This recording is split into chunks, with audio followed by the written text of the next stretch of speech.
जरा सुनिएगा और समझिए। अल्लाह करे कि ये मोदी हार जाए और हम तो दुआई कर सकते हैं। फैसला तो हिंदुस्तान की आवाम ने करना है। भारत के जो आर्मी चीफ हैं जनरल पांडे साहब, उनको 1 महीने की एक्सटेंशन दे दी गई है। पहले अटैक्स होते थे, हमारी मुस्तकिल स्कर्मिशेस बॉर्डर पे चलती थी, समझ में आती थी। जो लेटेस्ट वीडियो मैंने देखी है कि हम 1971 में अगर इक़्तिदार में होते तो हम गुरुद्वारा जो है करतारपुर का वो ले चुके होते। पैसे मांगने वाले पाकिस्तान को एक बहुत बड़ा झटका चीन की तरफ से मिला है।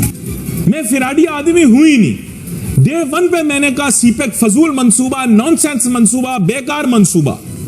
पाकिस्तान का इसमें कोई मुफाद नहीं। आज भी यही कहता हूं, कल भी यही कहता था, कल भी यही कहूंगा। Full finish. Prime minister Modi ने तो अपनी एक इंटरव्यू में कह ही दिया कि जी अगर मैं 1971 में वजीर आजम होता भारत का तो जो 90,000 एक्सचेंज के बदले बिल्कुल बिल्कुल बकौल उनके 90,000, हालांकि 90,000 सोल्जर नहीं थे, बट नहीं केस ह्यूज नंबर। मोदी की कोई बात, कोई तकरीर, चाहे कोई भी खिताब हो, उसमें पाकिस्तान का जिक्र ना हो, ये मुमकिन नहीं है। पाकिस्तान के हाथ में 70 साल से बॉम्ब का गोला होता था और अब कशकोल। वहाँ पे फौज इतनी ताकतवर नहीं है कि वो एक्सटेंशन क्लेम कर सके। हमारे यहाँ ये देखें, पिछले हमारे यहाँ तो जमहूरियत तो शुरू से नहीं है, डेमोक्रेसी हमारे पास शुरू से नहीं है। यहाँ पे पॉलिटिकल पार्टीज के अंदर भी डिक्टेटरशिप है और वैसे भी हमने डिक्टेटरशिप झेली है।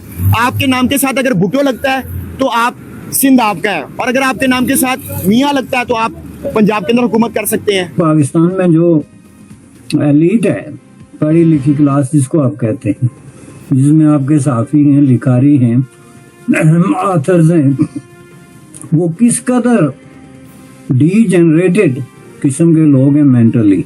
उधर से कोई एक्सीडेंटल क्रूज मिसाइल भी आ जाता है, वो आपकी फजाई हदूद और आपके पानियों में जाके इंटरवीन कर रहे हैं। कोई अभिनंदन इधर से आ जाता है, कोई कुलभूषण यादव इधर से निकल आता है। इस तरह की सूरत हाल थोड़ी कंट्रोल में आएगी। जब तक पाकिस्तानी कौम इसी तरह जिंदगी गुजारती रहेगी, चुप करके बैठी रहेगी, इनको ऐसे जूते पड़ेंगे। हम लाते हैं टॉक शोज और अनलिमिटेड एंटरटेनमेंट सिर्फ YouTube पर। अगर आपने अभी तक हमारा चैनल सब्सक्राइब नहीं किया तो अभी सब्सक्राइब करें और बेल आइकॉन को क्लिक करके हमारी लेटेस्ट वीडियोस के बारे में अपडेट जानें। पंजाबियों को जो सिख हैं उनको चाहिए कि वो अपनी खालिस्तान की जो मूवमेंट है उनको जारी रखें। उसमें तो काफी जान पड़ गई है, और जब वो भारत से आजादी ले लें तो हमारे साथ मिल जाएं, पाकिस्तान का हिस्सा बन जाए। मैं तो यही कहता हूँ। काला नजर आता है, ये ऐसा हुआ नहीं कभी। हम तो भाई लेने वाले हैं, देने वाले तो नहीं है। हमारी जो कौम देती नहीं कुछ नहीं। आप तो ट्रैश भी नहीं फेंकते भाई, आप तो ट्रैश भी नहीं देते हो किसी को, आप तो कपड़े उतारते हो आसपास के लोगों के। मुझे कुछ समझ नहीं आ रही है कि जो चाइना को इन्होंने पैसे दे दिए, शहबाज शरीफ साहब जो है वो चले गए वहां, और उधर से कहता मैं तो तिजारत करने आया हूँ। मैं गुजर रहा था रास्ते से, मैंने कहा आपसे तिजारत कर ली जाए। वो इस तरह का बयान उन्हें दिया जाती भाई। ना आपके पास आटा है, ना खाने को है, ना कुछ चीज बेचने को है, ना पैसा खरीदने को है आपके पास, तो पता नहीं पर ट्रेड किस चीज का कर।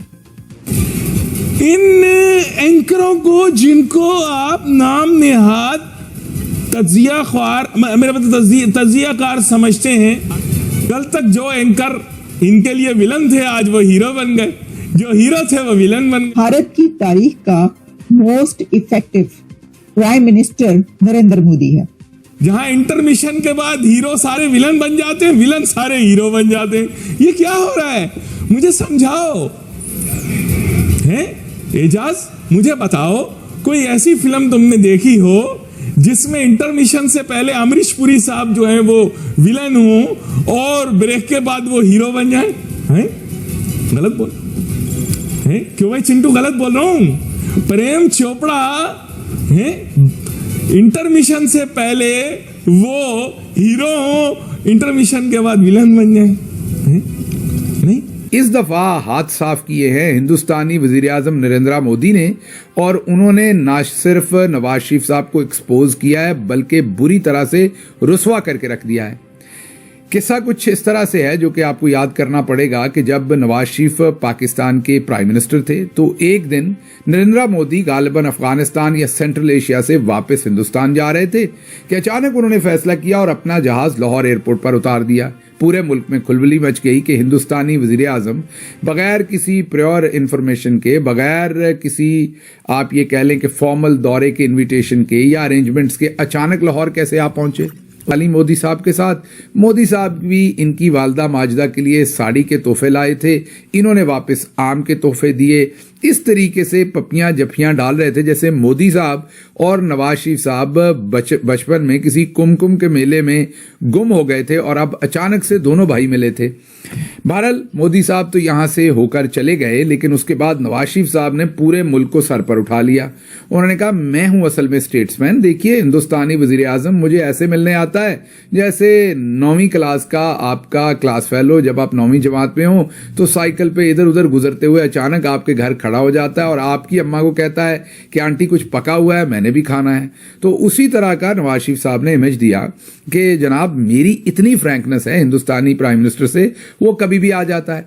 और ये बढ़के मारी गई कि बाकी सबके वो रिलेशनशिप्स नहीं है, मैं हूं वो स्टेट्समैन जो हिंदुस्तान, पाकिस्तान और लार्जर खित्ते के अंदर जो पाकिस्तान की अहमियत है या पाकिस्तान की एक्सेप्टेंस है या पाकिस्तान की जो कोऑर्डिनेशन है उसको बेहतर कर सकता है। भारत के जो आर्मी चीफ हैं जनरल पांडे साहब, उनको 1 महीने की एक्सटेंशन दे दी गई है। कहा यह जा रहा है कि जनरल पांडे ने 31 मई को सर्विस से रिटायर होना था। 31 मई को कुछ ज़्यादा दिन तो नहीं रह गए, थोड़े दिन ही रह गए हैं, लेकिन एक्सटेंशन जो दी है उससे क्या मुराद है, क्या इससे मीनिंग लिया जाएगा। बहुत सारे हलके जो हैं, ज़ाहिर बात है भारत के हवाले से जब एक्सटेंशन की बात आती है तो पाकिस्तान में तो खैर एक्सटेंशन एक डिफरेंट चीज़ है। कई दफ़ा पाकिस्तान में एक्सटेंशन ले ली जाती है, कई दफ़ा पाकिस्तान में माहौल बनाया जाता है कि एक्सटेंशन दी जाए, और कई दफ़ा तो ये होता है कि पता करो कि कैसे एक्सटेंशन मिल सकती है, और कई दफ़ा नहीं भी ली जाती। जो डिफरेंट सिनेरियोज हैं पाकिस्तान के हवाले से। फ्रेशली इलेक्टेड प्राइम मिनिस्टर आएगा और वो आके फैसले करेगा जो भी फैसला होगा। लेकिन अगर आप अभी कर देते हैं तो कि ये ना हो कि आर्मी चीफ की जो अपॉइंटमेंट है वो कंट्रोवर्शियल हो जाए। सो डेमोक्रेटिक लेंस से तो बड़ी अच्छी ये पिक्चर है कि भाई ठीक है, मज़े मारें, मौज करें 1 महीना जनरल साहब, और सिस्टम को चलाएं जैसे है। अब वो जो लेफ्टिनेंट जनरल उपेंद्रा द्विवेदी साहब हैं, vice chief of army staff हैं, कहा जा रहा है कि वो जनरल पांडे के बाद सीनियर मोस्ट ऑफिसर हैं। सो अगर वो vice chief of army staff मौजूद हैं तो लगा देना अच्छा था, या कि एक इलेक्टेड गवर्नमेंट का वेट कर लेना अच्छा था। नई इलेक्टेड गवर्नमेंट का वेट कर लेना अच्छा था। और जनरल द्विवेदी के बाद लेफ्टिनेंट जनरल अजय कुमार सिंह साहब हैं जो कि इस वक्त सदर्न आर्मी कमांडर हैं। सो इन दोनों में से जारी बात है कोई लग सकता है। सो लेट्स सी इस हवाले से इंडियन हुकूमत क्या फैसला करती है और कैसे चीज़ें जो हैं वो चलती हैं, और ये क्या प्रायोरिटी है। लेकिन मैंने जैसे बताया ना कि इंडिया के हवाले से एक्सटेंशन मॉडल इज़ डिफरेंट।